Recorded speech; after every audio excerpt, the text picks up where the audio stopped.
N9 news కి స్వాగతం. ముందుగా ముఖ్యాంశాలు. పవన్ కళ్యాణ్ పై పేర్ని నాని వ్యాఖ్యలు సరికాదు.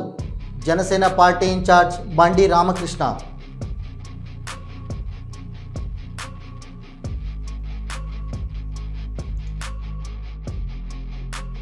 మాజీ మంత్రి హరీష్ రావుని కలిసిన పటాన్చెరు ఆటో డ్రైవర్ల సంఘం ప్రతినిధులు. ఆటో డ్రైవర్లకు అండగా ఉంటామన్న హరీష్ రావు. విజయవాడలో Andhra Pradesh tourism conclave tech AI 2.0 కార్యక్రమంలో పాల్గొన్న ముఖ్యమంత్రి చంద్రబాబు నాయుడు. కాల్వ పనులను వేగవంతం చేసేందుకు రైతులు సహకరించాలి. రిజర్వాయర్ కింది 1,00,000 ఎకరాలకు సాగునీరు అందేలా కృషి. మంత్రి కోమటిరెడ్డి వెంకటరెడ్డి వెల్లడి. ఎమర్జెన్సీ మీద మోడీ నిస్సిగ్గు మాటలు. మోడీని ప్రశ్నించే ఒక్క మగాడు పార్లమెంటులో లేదన్న వైఎస్ షర్మిల.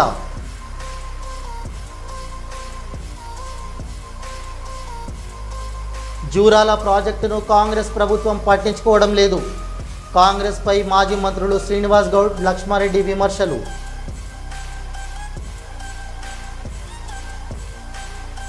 మాదక ద్రవ్యాల వినియోగాన్ని నిర్మూలించి శ్రీకాకుళాన్ని ఆదర్శ జిల్లాగా తీర్చిదిద్దుదామన్న మంత్రి కింజారపు అచ్చెన్నాయుడు.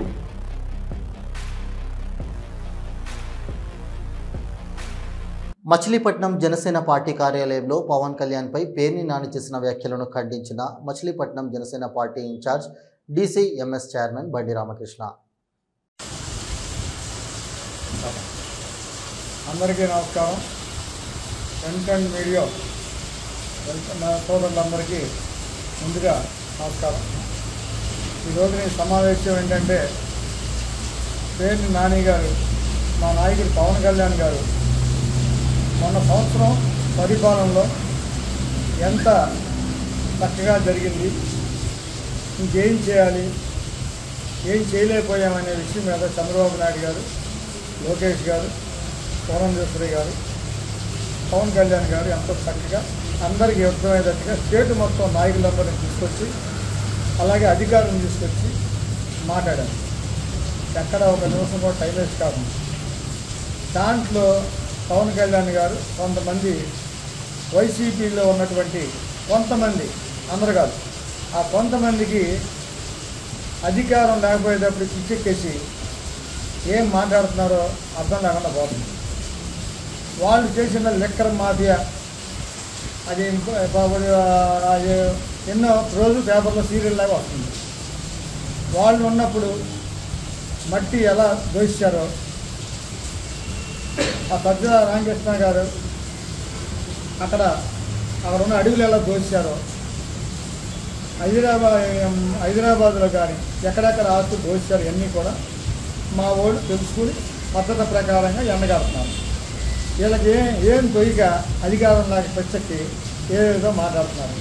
పవన్ కళ్యాణ్ గారు నిజాయితీ మీరు గుర్తించాలి.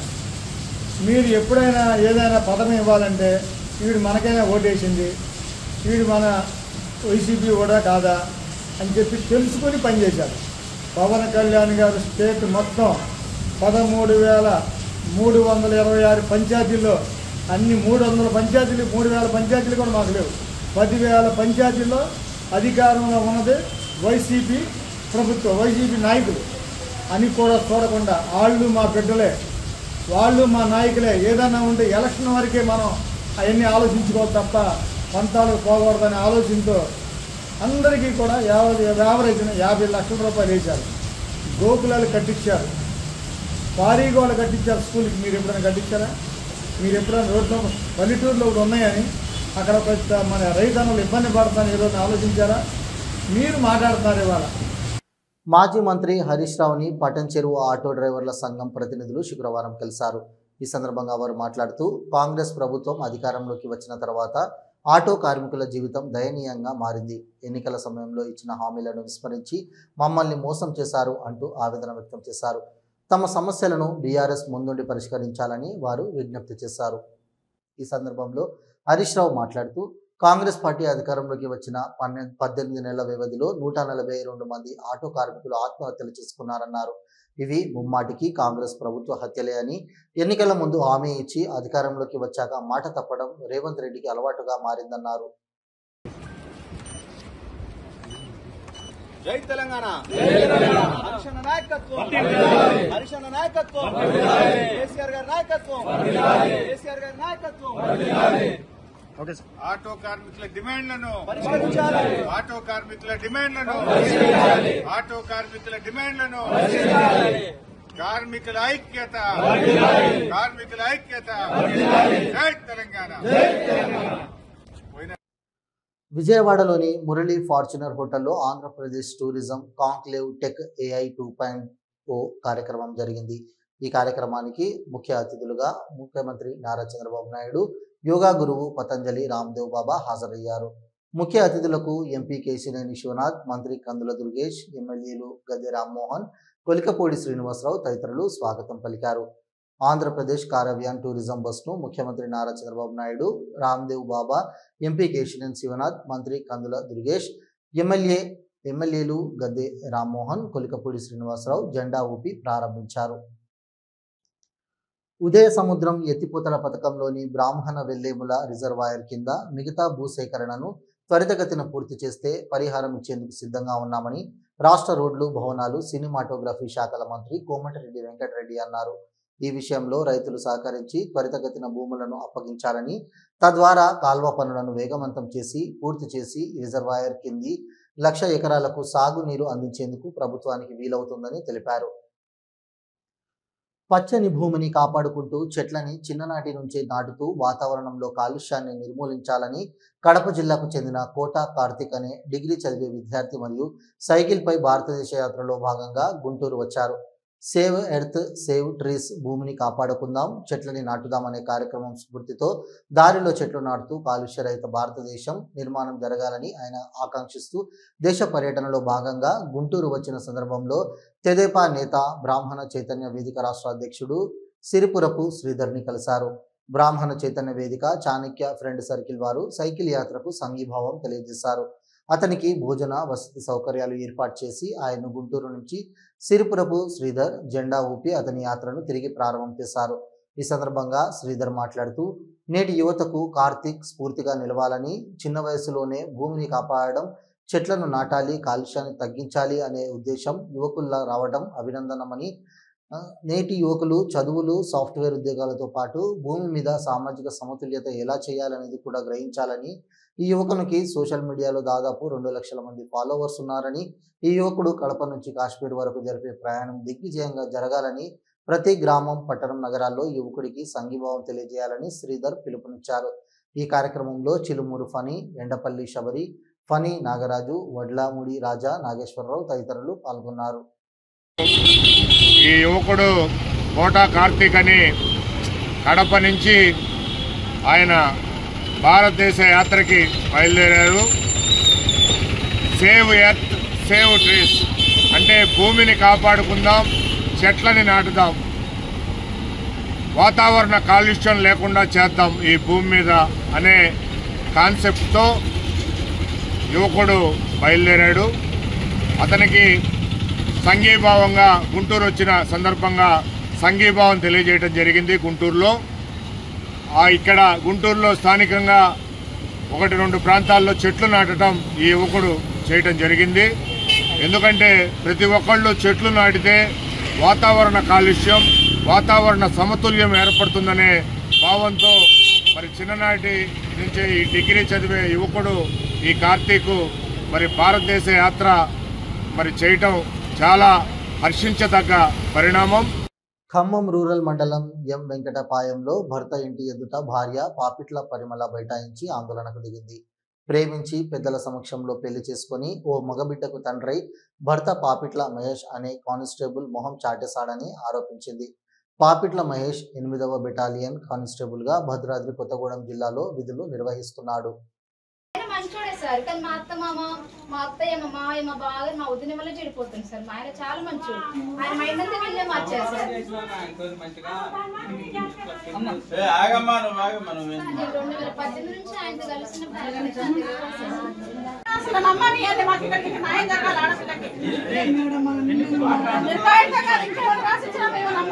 అయితే వాళ్ళ నాన్నగారు రాకుండా వీళ్ళిద్దరిని పంపించారు.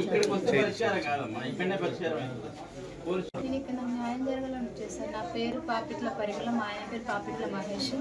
ఆయన TSSP constable sir, 8th battalion. నాకు 2018 నుంచి పరిచయం సార్. నన్ను లవ్ మ్యారేజ్ చేసుకున్న దగ్గర నుంచి వెళ్ళిపోయింది. అప్పటి నుంచి ఇప్పటిదాకా ఆయన రావట్లేదు. ఎన్ని ఫోన్ చేసినా ఎన్ని మెసేజ్ చేసినా కూడా ఆయన రెస్పాండ్ అవ్వట్లేదు. ఆఖరి ఫోన్ స్విచ్ ఆఫ్ చేసుకుంది. మా ఆయన మంచోడే సార్. మా మామగారు, మా అత్తగారు, మా బావగారు, మా వదిన గారి మాటలు చెప్పి ఆయన నాకు తీసుకెళ్ళట్లేదు సార్. నాకు న్యాయం జరిగేది సార్. ఎమర్జెన్సీ మీద మోడీ నిస్సిగ్గుగా మాట్లాడుతున్నారని, దేశంలో 11 ఏళ్లుగా అప్రకటిత ఎమర్జెన్సీ నడుస్తుందని, వ్యవస్థలను నిర్వీర్యం చేసి సహజ సంపదను దోచుకుంటూ కుల మతాల మధ్య చిచ్చు పెట్టి పాలన సాగిస్తున్నారని ఏపీసీసీ అధ్యక్షురాలు షర్మిల విమర్శించారు. మణిపూర్, గోధ్రా అల్లర్లు మీ ఎమర్జెన్సీ పాలనకు నిదర్శనం కాదా? ఆ ఎమర్జెన్సీతో పోల్చితే ఈ ఎమర్జెన్సీ ఎక్కువ కాదా అని ప్రశ్నించారు. పోలవరం ప్రాజెక్టును మోడీ నిర్వీర్యం చేస్తున్నాడు. ఎత్తు తగ్గించి అన్యాయం చేస్తుంటే పార్లమెంటులో నిలబడి ప్రశ్నించే ఒక్క మొగాడు కూడా లీడర్ టు షర్మిల తీవ్ర స్థాయిలో ధ్వజమెత్తారు. కాంగ్రెస్ పార్టీ ఒక మహాసముద్రం, పిల్ల కాలువలు అన్ని సముద్రంలో కలవాల్సిందేనని వైసీపీని ఉద్దేశించి వ్యాఖ్యానించారు వైఎస్ షర్మిలారెడ్డి. ప్రధానమంత్రి కావాల్సిన అవసరం ఉంది. అందుకే కాంగ్రెస్ పార్టీని బలోపేతం చేసుకోవాల్సిన అవసరం ఉంది. 11 సంవత్సరాలు అయింది. విభజన హామీలలో ఏ ఒక్కటి అంటే కనీసం ప్రత్యేక హోదా అయినా, లేక పోలవరం అయినా, రాజధాని అయినా, కనీసం ఉన్న విశాఖ స్టీలు ప్రైవేటైజ్ కాకుండా ఆపుతాము అనన్న ఒక్క మాట కూడా ఇంతవరకు మోడీ గారు చెప్పలేదు. ఈ రోజు వరకు కూడా మోడీ గారు ప్రధానమంత్రిగా ఉన్నారు అంటే ఈరోజు ఆంధ్ర రాష్ట్ర ప్రజలు ఓట్లు వేస్తే ఆ బలం చంద్రబాబు గారు తీసుకెళ్లి మోడీ గారికి ఇస్తే ఈరోజు మోడీ గారు ప్రధానమంత్రి కుర్చీలో కూర్చుని ఉన్నారు. జూరాల ప్రాజెక్టును పరిశీలించిన మాజీ మంత్రులు శ్రీనివాస్ గౌడ్, లక్ష్మారెడ్డి, మాజీ ఎమ్మెల్యేలు రామ్మోహన్ రెడ్డి, ఆల వెంకటేశ్వర్ రెడ్డి జూరాల ప్రాజెక్టును కాంగ్రెస్ ప్రభుత్వం పట్టించుకోవడం లేదు. 10 ఏళ్లలో కేసీఆర్ రిజర్వాయర్లు నింపుకునే విధంగా ప్రణాళికలు సిద్ధం చేస్తే ప్రజాప్రతినిధులం అందరం దగ్గర ఉండి రిజర్వాయర్లు నింపే వాళ్ళం. ప్రతి ఏడాది వర్షాకాలం కంటే ముందే ప్రాజెక్టుల వద్ద అవసరమైన మరమ్మతులు చేసేవాళ్ళం. కాంగ్రెస్ ప్రభుత్వం వచ్చిన తర్వాత ఇలాంటి ప్రణాళిక కనిపించలేదు. జూరాల గేట్స్ మరమ్మతులు చేయాల్సి ఉంది. గేట్స్ అత్యవసరంగా మూసే క్రేన్ కూడా పనిచేయడం లేదు. పైనుంచి వచ్చిన వరద నీరు జూరాల నుంచి వృధాగా పోతున్నాయి. ముఖ్యమంత్రి సొంత జిల్లా ఇది. వెంటనే సమీక్ష చేసి బాధ్యులపై చర్యలు తీసుకోవడంతో పాటు ప్రాజెక్టుల వద్ద నీళ్లు నింపాలి. నీటిని వృధాగా కిందికి పంపిస్తామంటే కుదరదు. ప్రభుత్వం ఇదే విధంగా నిర్లక్ష్యం వహిస్తే ప్రత్యేక పోరాటం తప్పదని మాజీ మంత్రి శ్రీనివాస్ గౌడ్ అన్నారు.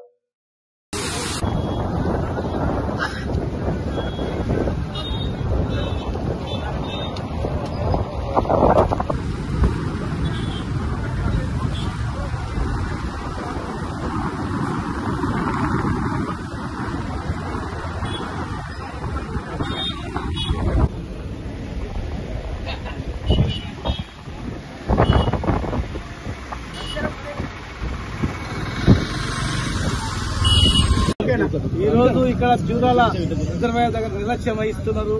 నీళ్లన్నీ వృధా పోతున్నాయి, గేట్లు దిగిపోయినాయి, రోప్ దిగిపోయింది, అన్ని రకరకాల కాంప్లైంట్లు 10 ఏళ్ల నుంచి వస్తే వెంటనే పెద్దలు లక్ష్మారెడ్డి గారు, రామ్మోహన్ రెడ్డి గారు, ఆల వెంకటేశ్వర రెడ్డి గారు, మేమందరం ఒక మా భూత్పూర్ ఎంపీపీ మదర్ చనిపోతే దినాలకు వెళ్లి అక్కడ మాట్లాడుతుంటే చెప్పగానే వెంటనే అక్కడి నుంచి ఉట్టిన ఇక్కడికి రావడం జరిగింది. మిత్రులారా, అసలే పాలమూరు జిల్లా, కరూరు జిల్లా, ఉమ్మడి ఆంధ్రప్రదేశ్ లో భారతదేశంలోనే అత్యంత వెనుకబడినటువంటి లిటరసీ ఉన్నటువంటి జిల్లా ఇది. అత్యంత వెనుకబడిన జిల్లా ఇది. ప్లస్ 14 లక్షల మంది వలసపోయేటువంటి జిల్లా ఇది. దేశంలోనే చాలా వెనుకబడినది. భూములున్నా కూడా 2 నదులు ఉన్నాయి. కృష్ణా, తుంగభద్ర 2 నదులున్నా కరువు కాటకాల్లో కొట్టుమిట్టినటువంటి జిల్లా ఇది. ఇలా 10 సంవత్సరాల కాలంలో వర్షాలు పడ్డవంటే నీళ్లు జూరాలకు రాకముందే కేసీఆర్ గారు ఫోను ఎక్కటోళ్ళం అక్కడ వెళ్ళి ఒక్కొక్కరు ఒక రిజర్వాయర్ దగ్గర నిలబడి కూర్చొని నీళ్ళు వచ్చిన వెంబడే గేట్లు తెరిపించుకొని నీళ్లు తీసుకుపోయే వాళ్ళం. మాదక ద్రవ్యాల వినియోగాన్ని నిర్మూలించి సిక్కులను గంజాయి రహిత జిల్లాగా తీర్చిదిద్దామని వ్యవసాయ శాఖ మంత్రి కింజారపు అచ్చెన్నాయుడు జిల్లా ప్రజలకు పిలుపునిచ్చారు. మాదక ద్రవ్యాల వ్యతిరేక దినం సందర్భంగా శ్రీకాకుళం జిల్లా పోలీసు శాఖ ఆధ్వర్యంలో నాషా ముక్త భారత్ అభియాన్ కార్యక్రమంలో భాగంగా స్థానిక అరసవల్లి మిల్లు జంక్షన్ వద్ద ర్యాలీని ఆయన ప్రారంభించారు. అనంతరం 80 అడుగుల రోడ్డులోని ప్రైవేటు ఫంక్షన్ హాల్లో నిర్వహించిన కార్యక్రమంలో మంత్రి అచ్చెన్న మాట్లాడారు. వైసీపీ పాలనలో రాష్ట్రంలో గంజాయిపై ప్రశ్నిస్తే అక్రమ కేసులు పెట్టారు. నేడు అది ఎక్కడ చూసినా భూతమై కనిపిస్తోంది. గంజాయి నిర్మూలనపై కూటమి ప్రభుత్వం ప్రత్యేక చర్యలు చేపట్టింది. మంత్రి లోకేష్ ఆధ్వర్యంలో డ్రగ్స్ వద్దు బ్రో అనే నినాదంతో ప్రత్యేక ప్రచారాలను నిర్వహించాం. 4000 మంది పోలీసులతో ఈగల్ టీంలను ఏర్పాటు చేసి డ్రగ్స్ వినియోగం రవాణాపై ఉక్కుపాదం మోపాం. టెక్నాలజీని కూడా వినియోగించి ఏజెన్సీలో గంజాయి పంటను పూర్తిగా నిర్మూలించాం. యువత డ్రగ్స్ బారిన పడి విలువైన జీవితాలను కోల్పోతున్నారు. గంజాయి మత్తులో అఘాయిత్యాలకు పాల్పడుతున్నారు. డ్రగ్స్ వినియోగాన్ని తొలి దశలోనే నిర్మూలిద్దాం. ప్రతి ఒక్కరూ బాధ్యతగా డ్రగ్స్ నిర్మూలనలో భాగస్వామ్యం కావాలని మంత్రి అచ్చెన్నాయుడు అన్నారు. అందరితో మాదక ద్రవ్యాల నిర్మూలన ప్రతిజ్ఞ చేయించారు.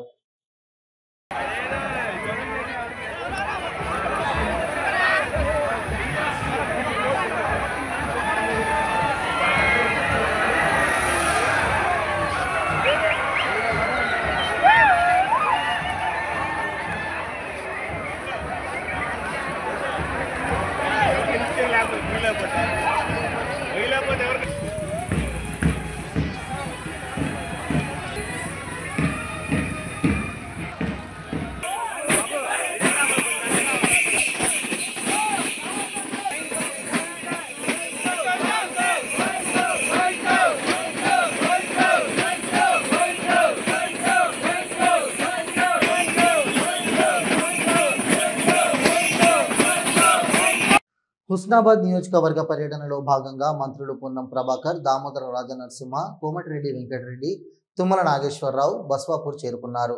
వారికి హుస్నాబాద్ నియోజకవర్గ ప్రజలు, కాంగ్రెస్ పార్టీ కార్యకర్తలు ఘన స్వాగతం పలికారు.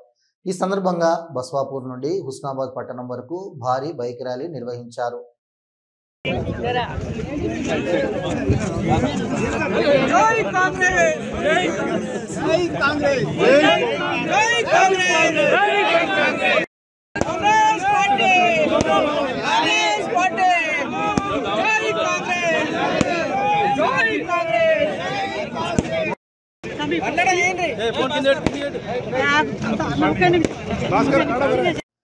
తిరుమల శ్రీవారిని పలువురు ప్రముఖులు దర్శించుకున్నారు.